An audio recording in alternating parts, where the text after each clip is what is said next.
I used to believe that hard work always spoke for itself until I met Martin, the kind of boss who smiled in your face and stabbed you the moment you turned around. He humiliated me in meetings, stole credit for my ideas, and made sure every failure landed at my feet, even when it wasn't my fault. But the day he blamed me for a project that he secretly sabotaged, that's when I stopped being the nice guy. What he didn't know was that I'd been documenting everything for months, every lie, every insult, every underhanded move. And when the moment was right, I lit the match that burned his entire career to the ground. Before we dive into how I brought my toxic boss to his knees, take a second to support the channel. If you've ever been humiliated, disrespected, or blamed for something you didn't do, hit that like button, subscribe for more true revenge stories that remind us justice can find its way back, and let me know in the comments, have you ever had a boss who crossed the line? My name's Daniel. I'm 34 years old, and for most of my career, I've kept my head down, done my job, and avoided drama. I'm not the type to make noise or chase the spotlight, but none of that mattered when I ended up working under Martin, a man who made it his mission to turn every workday into a nightmare. Martin wasn't just a bad boss, he was the kind of leader who thrived on control, manipulation, and fear. He'd stroll into the office late with a coffee in hand, crack a fake joke in front of clients, and then tear someone to shreds the moment the door closed. And if you were the quiet, hardworking type like me, you were his favorite target. I wasn't flashy. I didn't network at after hours drinks or laugh at his terrible jokes that made me disposable in his eyes and somehow a threat. It started small. He'd forget to CC me on important emails, then publicly ask why I missed a deadline. He'd criticize my presentations in meetings, saying they lacked vision, then present my exact slides a week later like they were his original idea. At first, I thought maybe I was just being sensitive. I told myself he was under stress, maybe I was misreading things, but that illusion shattered the day he told a client right in front of me that I wasn't really leadership material. He smiled as he said it, like it was a joke. But the client didn't laugh, neither did I. From that moment on, I started paying attention, and what I saw made my stomach turn. He was manipulating everyone. He played favorites with the loud, overconfident guys who kissed up to him while quietly sabotaging the rest of us behind closed doors. He'd assign impossible deadlines, then berate us for falling short. He loved watching people squirm. He fed off discomfort. And most of all, he needed to feel superior. I tried everything. I went to HR. They told me to document everything, but didn't lift a finger. I spoke to his boss. She said Martin gets results and advised me to be more assertive. I even considered quitting, but something in me snapped when I realized this wasn't just about me anymore. I saw younger employees fresh out of college walking around with dead eyes after a few months under his rule. He was chewing people up and spitting them out. So instead of walking away, I made a decision. If no one else was going to stop Martin, I would. I wasn't the kind of guy who looked for revenge, but this wasn't about revenge anymore, not really. It was about taking back control, about stopping a man who used his position to hurt others just because he could. I realized the only way to beat someone like Martin was to play his game, smarter. So I began collecting evidence. Quietly, patiently, I backed up every email, every message, every version of shared documents. I started keeping a private log on a USB drive I never plugged into my work computer. I documented every meeting where he misrepresented my work every time he tried to blame me for something that wasn't my fault. I recorded dates, times, people in the room. I even took screenshots when I caught him editing shared files to make it look like I'd messed up. It felt like a digital diary of psychological warfare, and Martin was writing most of it for me. But the real turning point came when he blamed me for a failed project that he had entirely mishandled. It was a big deal. A high value client account that had been on the rocks for months due to Martin's arrogance. He ignored their concerns, missed their emails, and yet, when the client finally walked, he called a team-wide meeting and dumped the blame squarely on my shoulders. I sat there, stunned, as he said I'd failed to deliver, that I had poor communication skills and couldn't handle pressure. I looked around the table and most people wouldn't even meet my eyes, but a few did, and I saw something shift. They didn't believe him. Not completely, not anymore. That was the moment I knew I had leverage. I didn't react. I thanked him for the feedback and got back to work. But inside, I was done playing defense. I started reaching out to others quietly, former colleagues, past interns, even people who had left the company because of Martin, and what I found was a pattern. A long, ugly trail of verbal abuse, sabotage, and misconduct that had been swept under the rug for years. I wasn't his first target, just the one who finally had the patience and guts to fight back. And I wasn't going to waste the opportunity.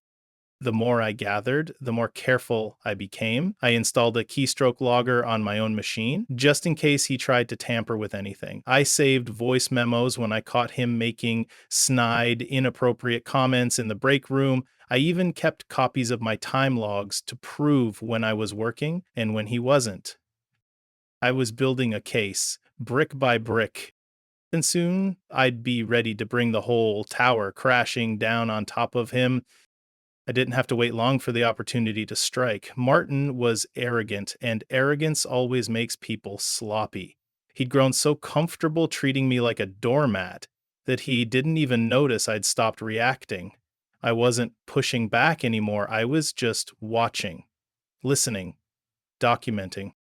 A few weeks after the failed project fallout, Martin started trying to throw me under the bus again, this time during a quarterly client review. The client had flagged some missing deliverables, and Martin, without hesitation, told them it was my oversight. But what he didn't know was that I'd already forwarded that deliverable to the client a week earlier with his name copied on the email.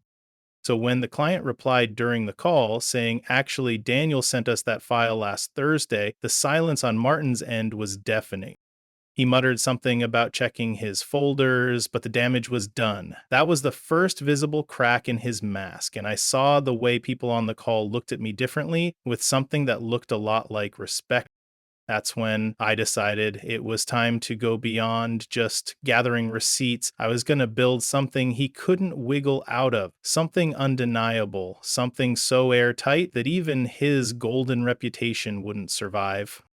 I booked a few mental health days, not to rest, but to build a portfolio, a timeline, a bulletproof presentation of everything he'd done. I divided it into categories: manipulation, misinformation, harassment, fraud, sabotage. Each section included screenshots, time-stamped documents, corroborating witness notes, and even a few short audio clips of him berating me in meetings. It was overwhelming, not just because of the amount of proof, but because I finally saw it for what it was. The abuse wasn't in my head. I hadn't been overreacting. I'd been surviving. And the most shocking part, my story was far from unique. I found 3 former employees who agreed to provide written statements. One of them, a woman named Priya, broke down in tears on the phone, telling me how Martin had destroyed her self-esteem. Another had quietly resigned after being denied a promotion Martin had promised her, then gave to his golfing buddy instead. The stories were consistent, and they painted a picture that upper management could no longer ignore.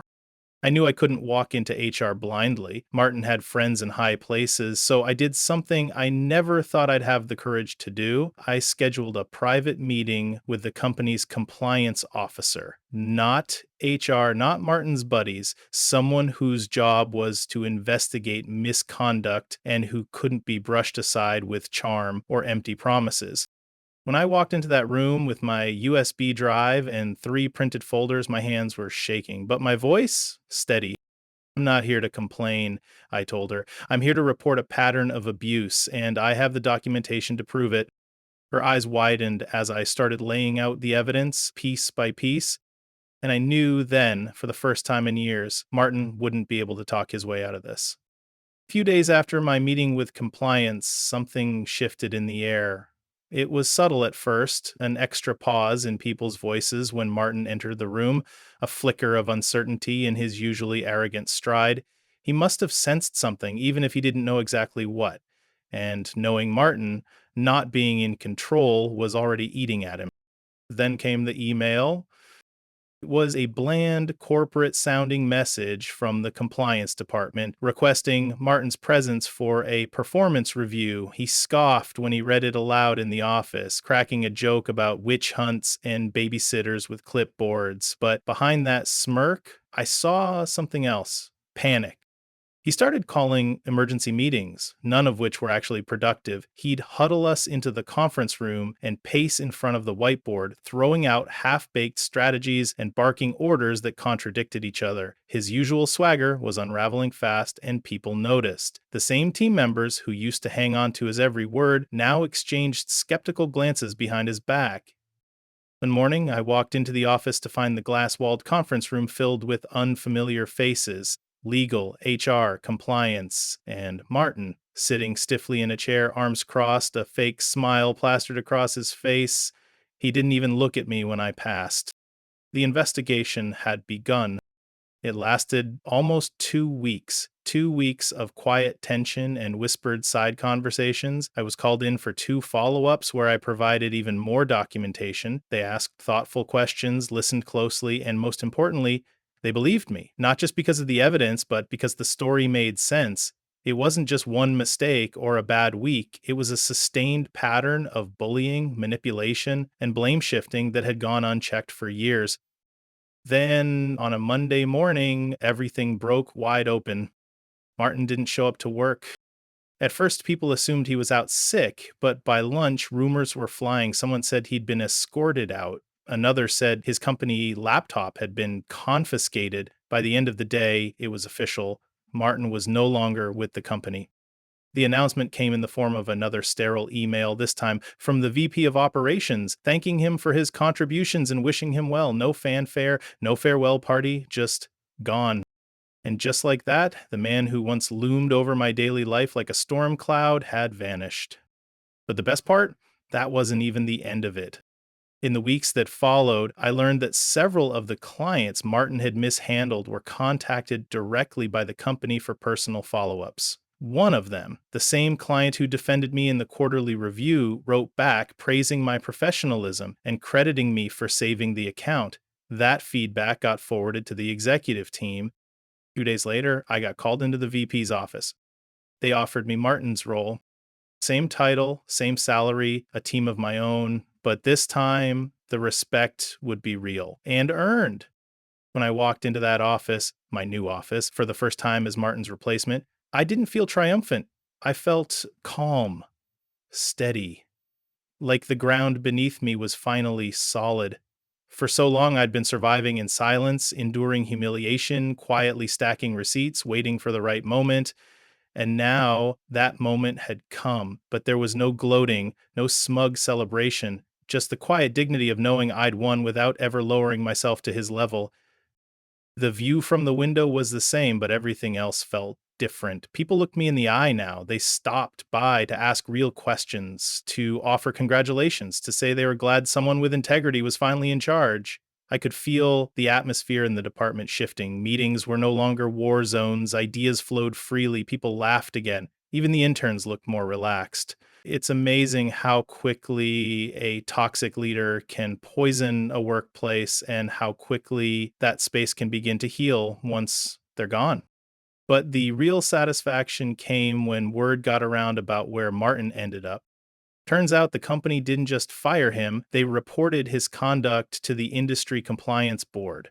The falsified reports, the doctored emails, the misappropriated budget lines I uncovered, it all added up to something more serious than just poor leadership. He lost his certification. The one thing that allowed him to work in this field. One of our former clients who had been burned by his lies refused to take him on when he applied to their firm. Another let slip that his name had become radioactive in their hiring circles. He didn't just lose his job, he lost his career. The same career he used to lord over all of us like he was untouchable.